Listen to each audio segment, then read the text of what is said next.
Eu quero saudar os irmãos nesta manhã com a graça e a paz do nosso Senhor Jesus Cristo. Ainda fazendo o que temos feito nos demais domingos, né? Ainda por não podermos nos reunir fisicamente, quero compartilhar com os irmãos nesta manhã, na Palavra de Deus, no texto que está na carta de Paulo aos Efésios, capítulo 5, os versos 15 e 16, que diz assim: portanto, vede prudentemente como andais, não como necios, e sim como sábios, remindo o tempo, porque os dias são maus. E a parte final de Colossenses 4, verso 5, que diz assim: aproveitai as oportunidades. Eu creio que uma das coisas mais difíceis hoje para nós é administrar o tempo. O tempo, de fato, é algo precioso e que nem sempre temos sabido nos organizar de tal maneira que seja o mais útil possível.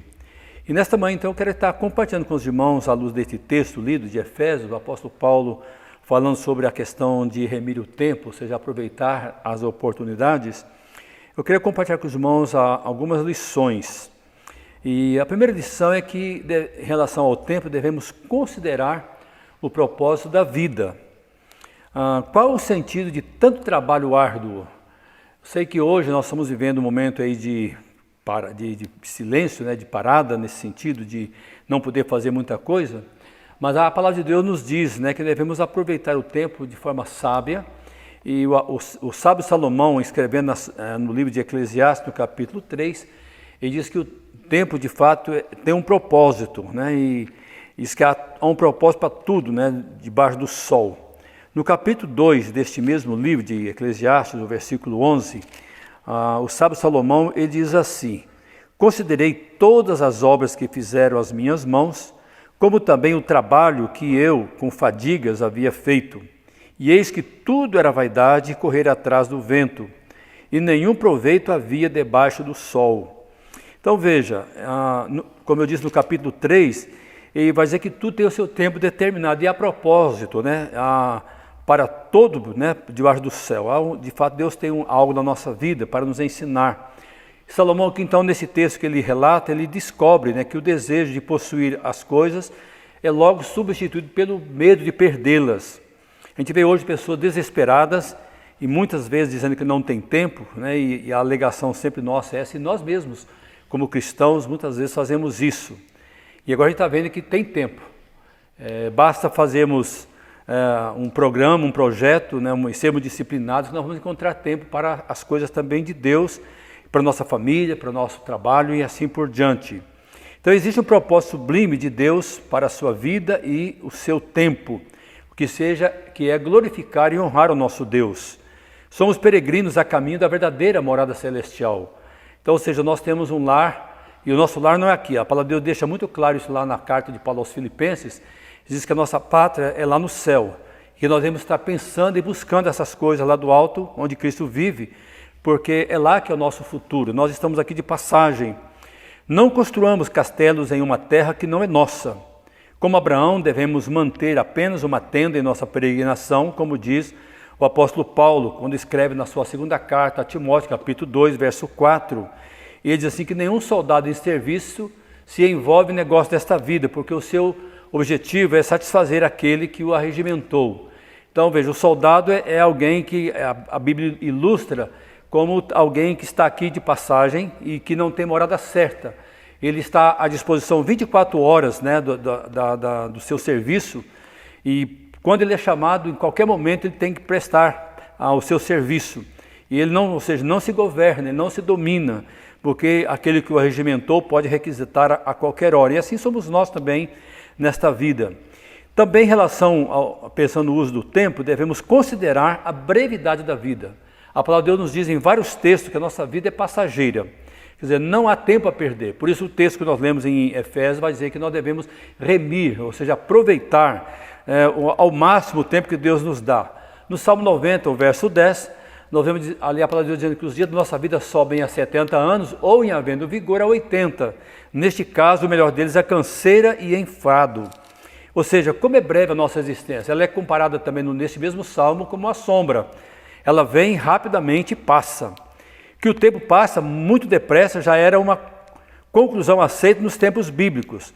Lá no Salmo 90, verso 9, diz que acabam-se os nossos anos como um breve pensamento. Então veja, eu creio que cada um de nós tem essa experiência de poder perceber isso. Na nossa vida aqui, quando a gente pensa, a gente está às vezes fazendo algo, fazendo uma leitura, a nossa mente vagueia ou viaja para muito longe em questão de segundos.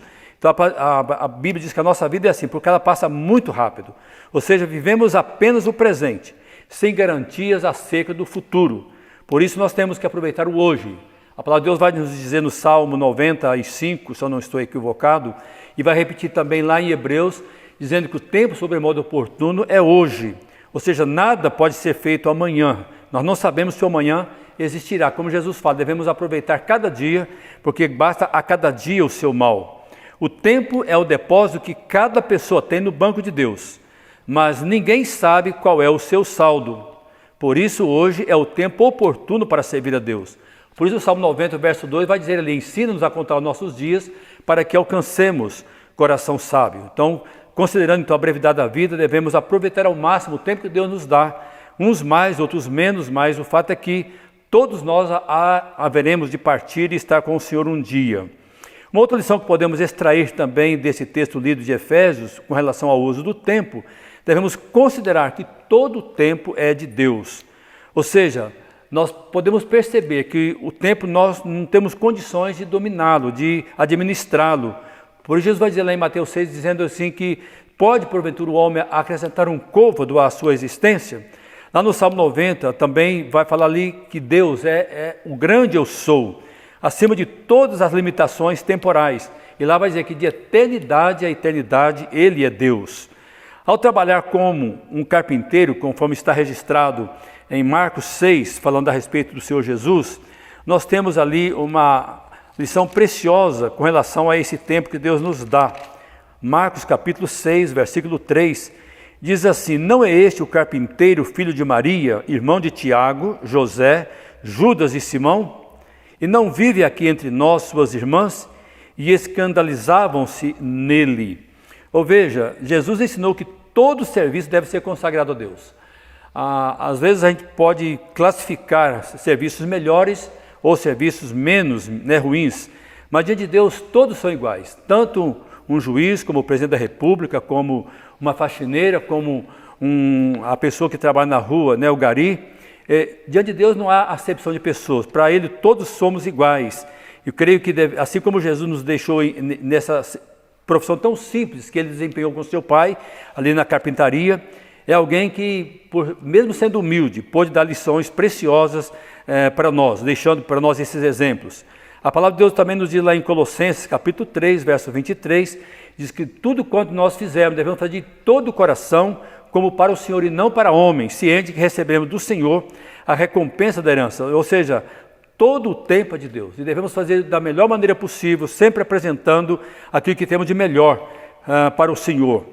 Uma outra lição que podemos extrair desse texto também, de Efésios 5, sobre o uso do tempo, devemos considerar que há tempo só para Deus. Ou seja, tempo só para Deus como igreja. Lá no Salmo 133, o verso 1, que é bem conhecido, diz, ó como é bom e agradável viver unidos os irmãos. E lá em Hebreus 10, 25, a palavra de Deus vai nos dizer que não devemos deixar de reunir, como é costume de alguns. E a gente está percebendo como faz falta de fato esse tempo juntos. Eu creio que, se não todo, mas a grande maioria de nós pode perceber que nesses dias que estamos aí de quarentena, não podemos congregar como igreja. Isso tem feito uma grande falta, particularmente para mim. Não sei quanto aos irmãos, mas eu sei que quero crer que cada um está vivendo também essa saudade, esse desejo de estar juntos, congregando nesse tempo que é só para Deus. O culto pela TV pode ser espetacular, pode ser emocionante, mas nada substitui a comunhão, o culto, estarmos juntos em comunidade, nada substitui. E a gente tem aproveitado realmente esse tempo que Deus tem nos dado através dos meios de comunicação, mas nada substitui a comunhão, podemos abraçar, podemos nos cumprimentar. Eu creio que isso está fazendo uma grande diferença e fazendo falta também para nossas vidas. A nutrição diária é indispensável, ela deve ser consistente e nutritiva. Na carta aos Hebreus, no capítulo 5, o versículo 14, nós temos a seguinte orientação da palavra de Deus, Hebreus 5, verso 14, que diz assim: mas o alimento sólido é para os adultos, para aqueles que pela prática têm as suas faculdades exercitadas para discernir não somente o bem, mas também o mal.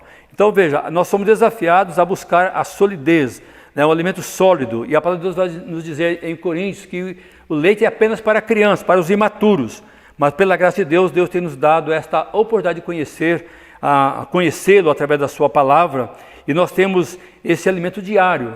Como na nossa vida física, nós não podemos viver só de sanduíches, porque ele não tem os nutrientes necessários. Espiritualmente também não é diferente.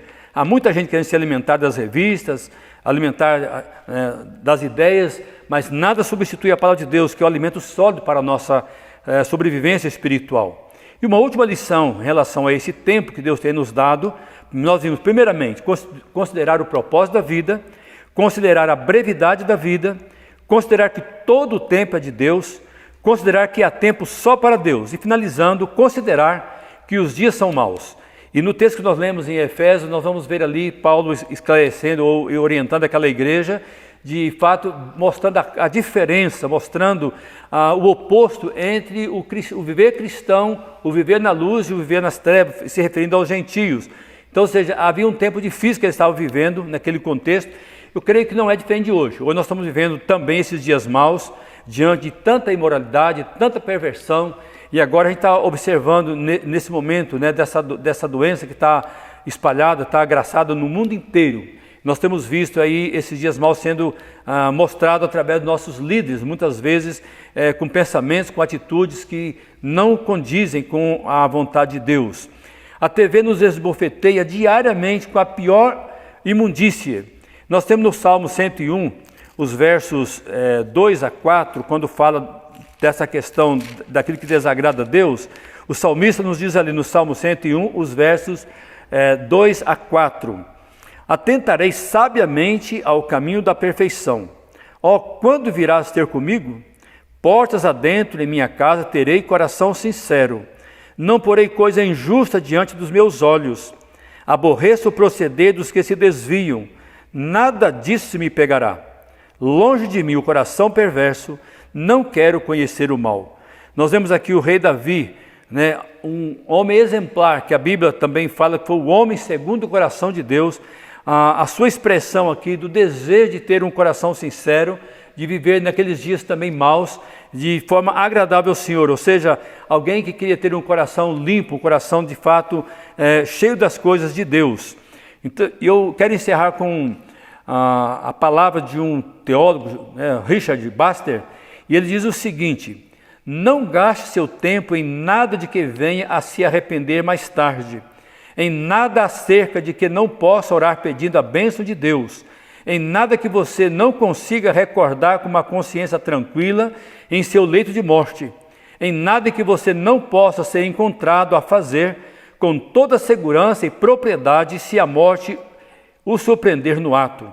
Então veja, este homem de Deus queria gastar o seu tempo da melhor maneira possível. Ele não queria se arrepender de nada que tinha feito durante a sua vida, ao final da sua existência aqui. Que seja esse também o desejo do nosso coração. E sabemos usar sabiamente o tempo que Deus tem nos dado, que Ele vai pedir contas também. Então, tanto é que a palavra de Deus diz que nós vamos prestar conta de todos os nossos atos. Então, que em relação ao nosso tempo, aproveitando esses dias que estamos de quarentena, sabemos usar de forma também aprovada por Deus e honrando a cada dia através das nossas vidas. Que Deus assim nos abençoe e que nós possamos ser sábios, como diz lá o salmista, no texto que já mencionamos, no Salmo 90, 12. Ensina-nos a contar os nossos dias para que alcancemos coração sábio. Quero convidar você a curvar sua cabeça, estamos orando, encerrando esse momento devocional, esse momento de estudo da sua palavra para a nossa edificação. Pai, nós te agradecemos, te louvamos pelo privilégio que o Senhor nos dá de podermos abrir a tua palavra, de podermos aprender um pouco mais acerca dela, sobretudo nessa orientação que ela nos dá em relação ao tempo que o Senhor nos dá para administrar. Quantas vezes, ó Pai, temos negligenciado, quantas vezes temos sido indisciplinados na condução, na administração do tempo que o Senhor nos dá, no sentido, sobretudo, de oração e de estudo da Tua Palavra. Sê conosco, dá-nos graça, dá-nos sabedoria, dá-nos discernimento para podermos fazer a Tua vontade. Sê com o Teu povo, Pai, nesses dias de confinamento, de isolamento social, que também aproveitemos esse tempo para conhecer-Te um pouco mais, aprender um pouco mais da Tua palavra e poder compartilhar com aqueles que ainda não Te conhecem. Nós Te louvamos, nós Te bendizemos e Te agradecemos por tudo, no nome de Jesus. Amém. Deus assim nos abençoe.